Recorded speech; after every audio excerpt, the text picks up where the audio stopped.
You feel it in your bones long before you dare glance at your bank balance. The relentless rise of rent, the electric bill, once a minor annoyance, now a source of genuine dread. That weekly grocery trip that inexplicably drains your wallet a little more each time. Right now, across America, millions are waking up, dragging themselves to work through soul-crushing commutes, all while silently wrestling with the same agonizing question: how am I going to make it? These aren't sensationalized headlines or exaggerated anecdotes. These are the stories of real people, everyday Americans. A young woman diligently deposits money into her savings with each paycheck, only to immediately withdraw it to cover the ever-increasing costs of gas and groceries. A modern-day Sisyphus pushing a boulder uphill. A man toiling 6 days a week, enduring a grueling 4-hour daily commute simply to reach his job, now forced to admit that he can no longer afford the simple pleasures that once brought him joy, the small respites that made the grind bearable. Families staring down the barrel of a $600 power bill, racked with confusion and self-doubt, desperately wondering, what are we doing wrong? The harsh truth is, they're not doing anything wrong. They are victims of a system rigged against them. If you've ever nervously typed "cost of living in America 2025" into Google's search bar, you already suspect the grim reality. Wages are stagnating, essential expenses are skyrocketing, and the chasm between mere survival and a semblance of a fulfilling life has never felt wider, more impossible to bridge. This isn't just a dry recitation of economic data. This is about the lived, visceral reality that lies behind the cold, impersonal numbers. It's about understanding the root causes of this relentless financial squeeze, exploring how we arrived at this precarious point, and examining what it all means for the average American who feels trapped in a relentless, exhausting race just to stay in place. A hamster on a wheel spinning faster and faster, but going nowhere. Stick around until the end, because understanding the intricate workings of this system is the crucial first step toward preventing it from crushing you. The most striking thing you notice when you listen to younger Americans today isn't laziness, a sense of entitlement or unrealistic expectations, as some might claim. It's a profound and pervasive exhaustion, not the kind of weariness that follows a long day's work, but the deep-seated fatigue that comes from constantly battling a system that seems to grow heavier and more oppressive with each passing year. One story, in particular, resonated deeply with me. A woman in her early 20s, responding to older commenters who glibly advised her to simply work harder, as they did in their day, offered a blunt and sobering retort. It's not the same. You ruined this country. Beneath the anger, you can sense a deeper, more profound frustration, a simmering resentment that the rules her parents played by, the ones that supposedly guaranteed a decent life with hard work, simply don't exist anymore. And she's absolutely right about one thing. The economic landscape has undergone a radical transformation, presenting challenges that older generations never had to confront. Back in the late 70s and 80s, wages and housing costs still maintained some semblance of balance. It was conceivable to buy a home in your 20s without needing a 6-figure income or a decade of painstakingly accumulated savings. A college degree didn't necessarily condemn you to a lifetime of crippling debt that would follow you well into middle age. Healthcare costs, childcare expenses, and car payments were all dramatically lower relative to income.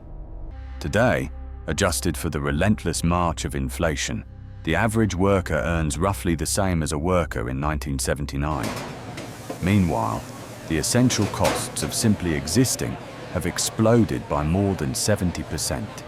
This isn't about assigning blame to any single generation. It's about acknowledging that the very financial foundation upon which America was built has fundamentally shifted. Decades of easy credit and artificially low interest rates have inflated asset prices to unsustainable levels, causing homes and investments to skyrocket in value, placing them far out of reach for many. Rampant corporate consolidation has resulted in a situation where fewer and fewer companies control an ever larger share of the essential goods and services we can't live without, from groceries and utilities to healthcare. When only a handful of powerful players dominate a market, prices don't just rise, they remain stubbornly high, regardless of how hard families struggle to make ends meet. And while older generations often had one full-time job that comfortably covered an entire household's expenses, younger generations now face an economy where even juggling two jobs barely keeps the bills paid, leaving them perpetually teetering on the brink of financial ruin. The result is a kind of psychological whiplash. People are constantly told to follow the same well-worn path as their parents, work hard, save consistently, make smart choices. But the underlying math simply doesn't support the promise anymore. The cost of entry into middle-class stability has climbed at an alarming rate, far outpacing wages, opportunities, and even hope itself. So, when young people push back and declare that it's not the same, they're not seeking sympathy, they're demanding honesty, a recognition of the changed reality. Would you agree that the American economy today demands significantly more effort for significantly less reward than it did just a generation ago?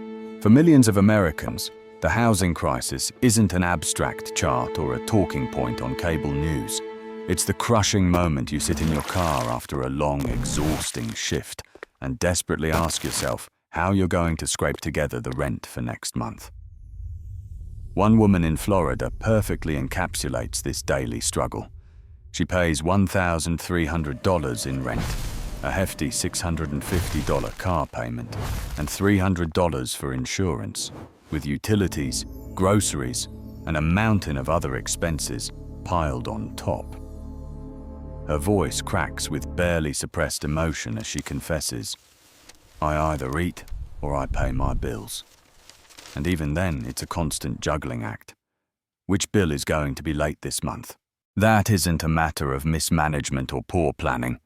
It's a stark illustration of how the cost of housing has far outstripped the average American paycheck.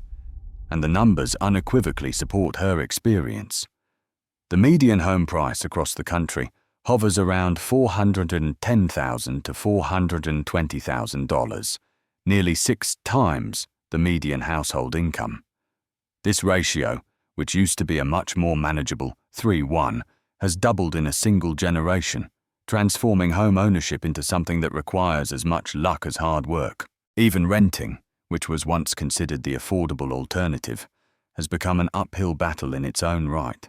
A typical one-bedroom apartment now averages about $1,500 a month nationwide. While that's lower than the peak of 2022, it's still roughly 15% higher than it was before the pandemic threw everything into disarray.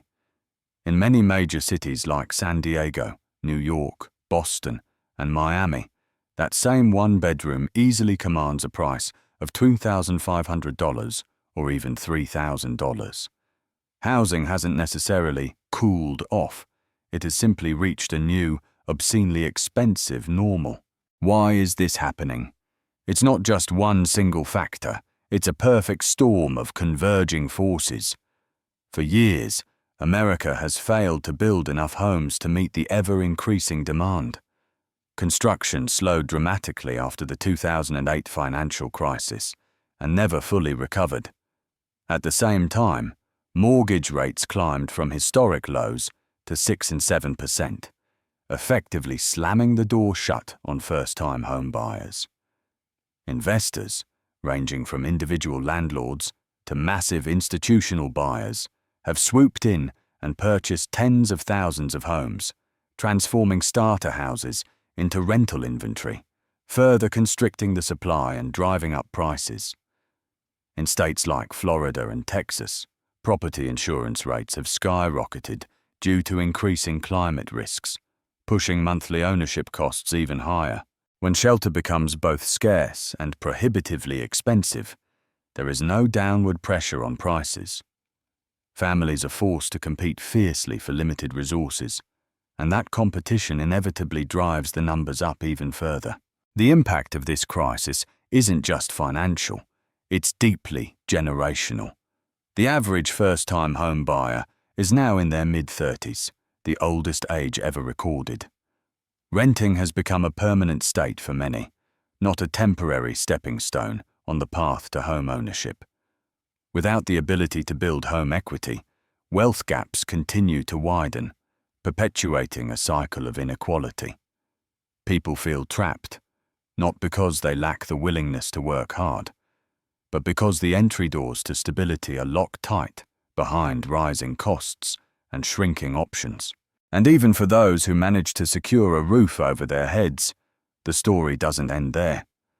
Because once you get those coveted keys, a whole new set of bills arrives.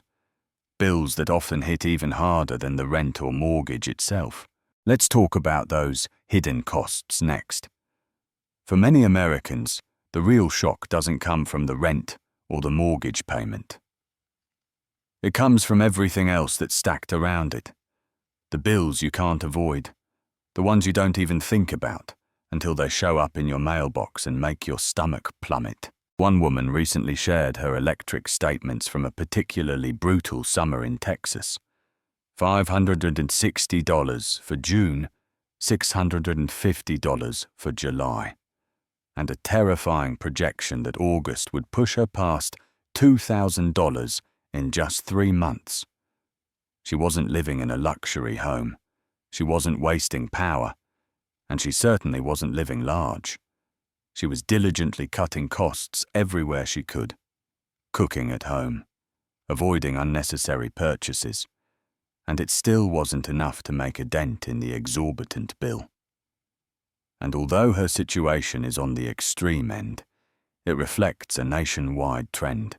On paper, the average electric bill sits around $150 a month, but that number completely collapses under real-world conditions. In states with prolonged heat waves, aging grid systems, or heavy reliance on air conditioning, bills of $500 to $600 are common during peak months. Water costs have also risen sharply across many major cities.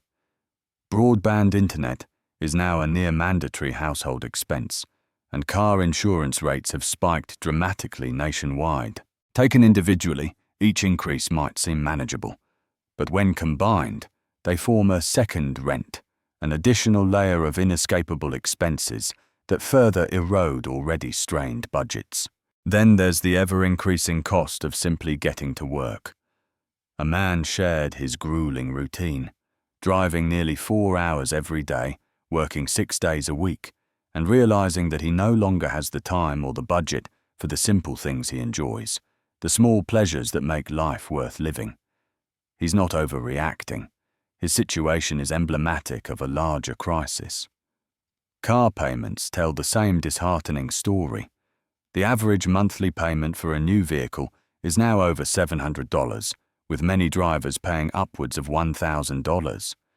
Used cars aren't cheap either, and between insurance, gas, maintenance, and rising interest rates, transportation has become one of the largest financial drains on the typical household.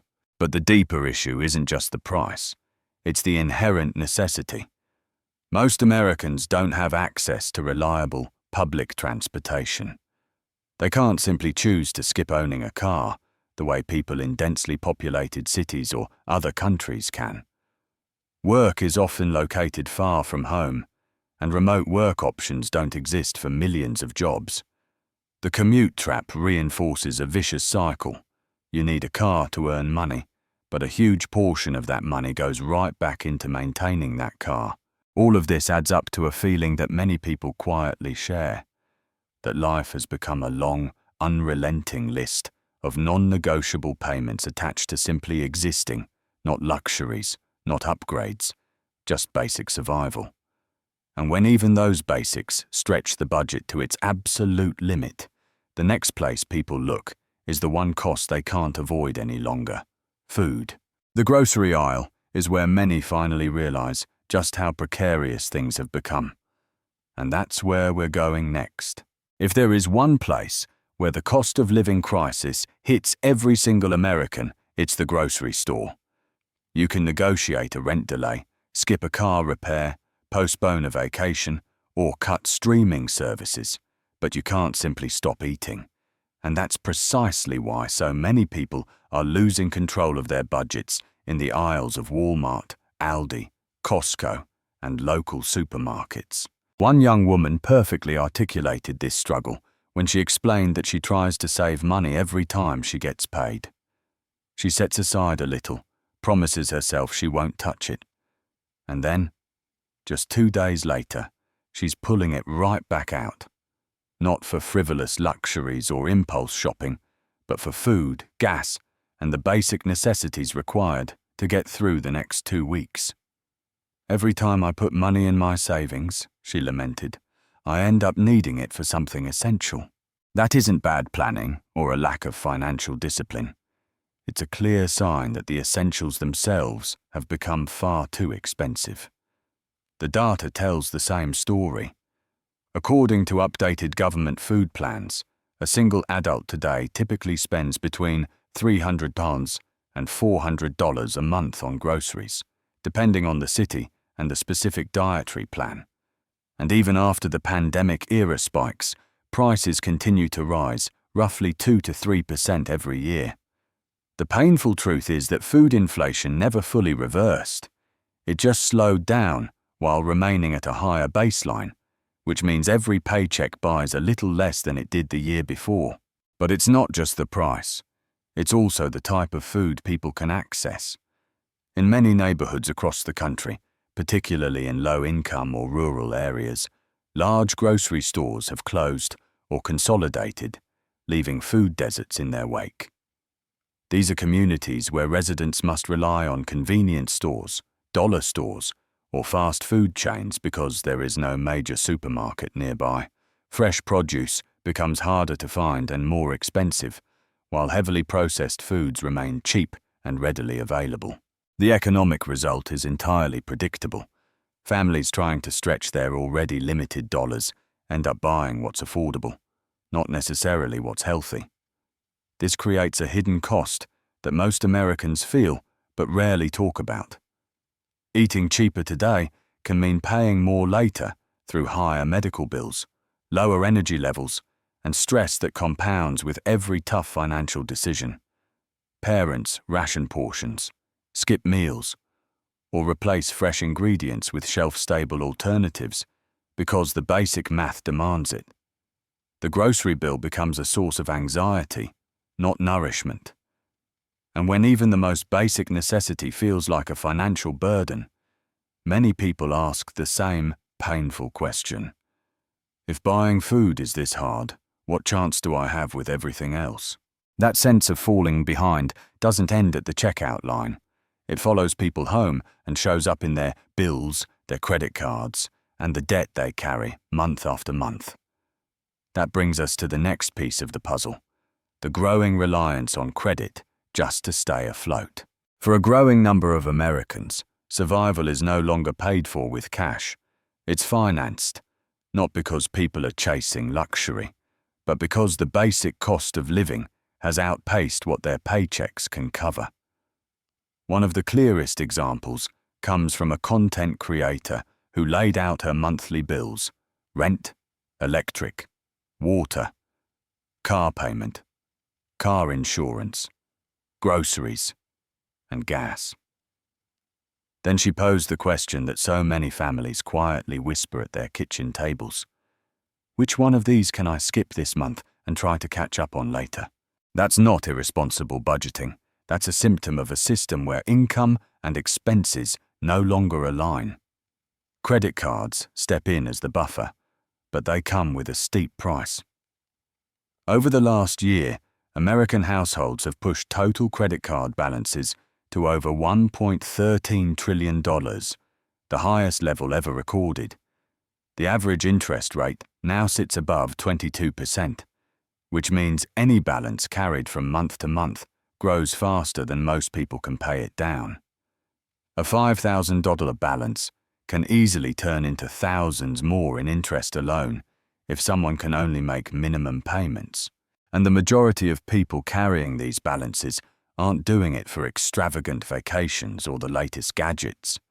Surveys show that nearly half of cardholders use their credit cards to pay for essentials, groceries, rent gaps, utility bills, or unexpected car repairs. Medical costs only exacerbate the situation.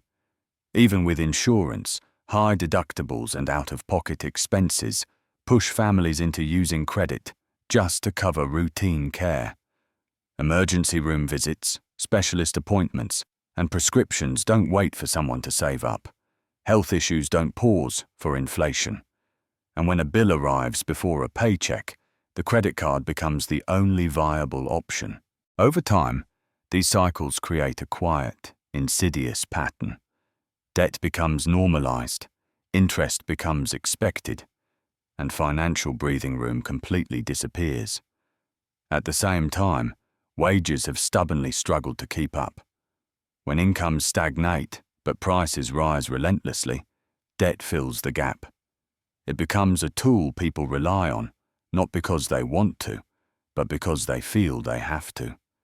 It's a rickety bridge between the life someone is working towards and the life they can currently afford. But it's also a dangerous trap, because every month that balance grows, tightening the financial pressure that millions already feel. What makes this even more difficult is the emotional weight it carries. People know they're trying their best. They're budgeting, cutting costs, and doing everything they can to stay responsible. Yet, the underlying math still pushes them into relying on borrowed money. And with each swipe of that plastic card, the sense of falling further behind deepens. If the very essentials of life require financing, what happens to a person's sense of stability, their confidence, or their ability to pursue long-term goals? And how does this constant pressure shape the way Americans view their future? That leads us directly into the final piece of this grim picture: the toll all of this takes on mental well-being and the fading promise of the American dream. When you listen to Americans talk about the rising cost of living, there's a poignant moment when the conversation stops being solely about money and becomes something much heavier. It's the point where people admit that they're tired in a way that no amount of sleep can fix.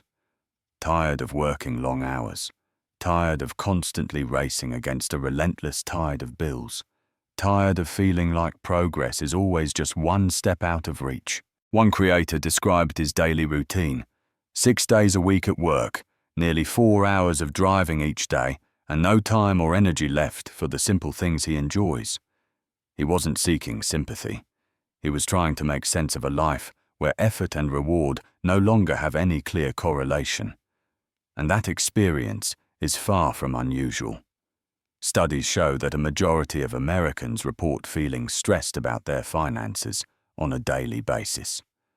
Rising rent, unpredictable utility bills, mounting debt, and the constant pressure to keep up with the Joneses all contribute to a pervasive sense of strain. Even when people do everything right, budget carefully, work extra shifts, cut non-essential spending, they still feel like the ground is constantly shifting beneath their feet. This isn't about personal failure. It's about living in an economy where the cost of stability has climbed at a rate far exceeding most people's ability to pay for it. The emotional impact is undeniable. Financial pressure profoundly influences relationships, family dynamics, and long-term planning. Parents worry constantly about providing for their children. Young adults question whether they'll ever be able to afford a home. Workers wonder if they'll ever reach a point where they're not just perpetually playing catch-up. People begin to feel disconnected from the future they once imagined, because the path towards it keeps getting narrower and more treacherous. This is where the idea of the American dream enters the conversation, not as a nostalgic relic of the past, but as a stark measure of how expectations have fundamentally changed. For decades, the promise was simple: work hard, make good decisions, and life will gradually get better. That promise feels increasingly fragile now. Home ownership is delayed by a decade or more. Savings accounts don't grow fast enough to keep pace with rising costs. Economic mobility, the bedrock belief that each generation will inevitably do better than the last, has slowed to a crawl. People aren't giving up on ambition altogether. They're simply running into barriers that previous generations didn't have to face. Yet, even amidst these daunting challenges, many Americans still hold on to something vitally important: the belief that life shouldn't be solely about getting by.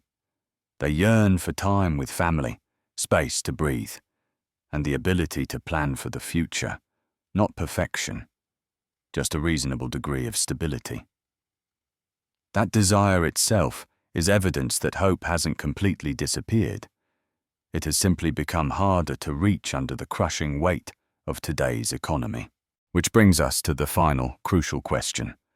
If the system feels this oppressively heavy, what valuable insights can people glean from understanding its inner workings?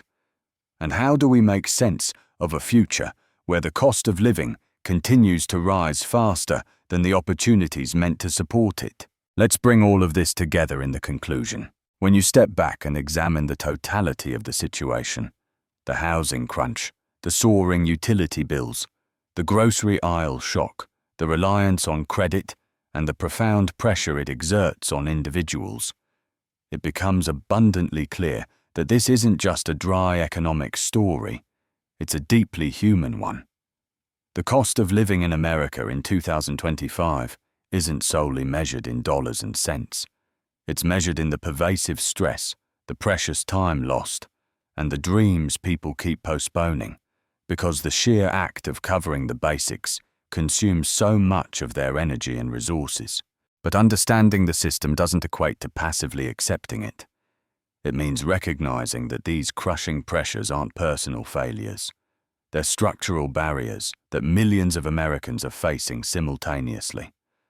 The real question now is, which aspect of this unsettling reality resonates most closely with your own life?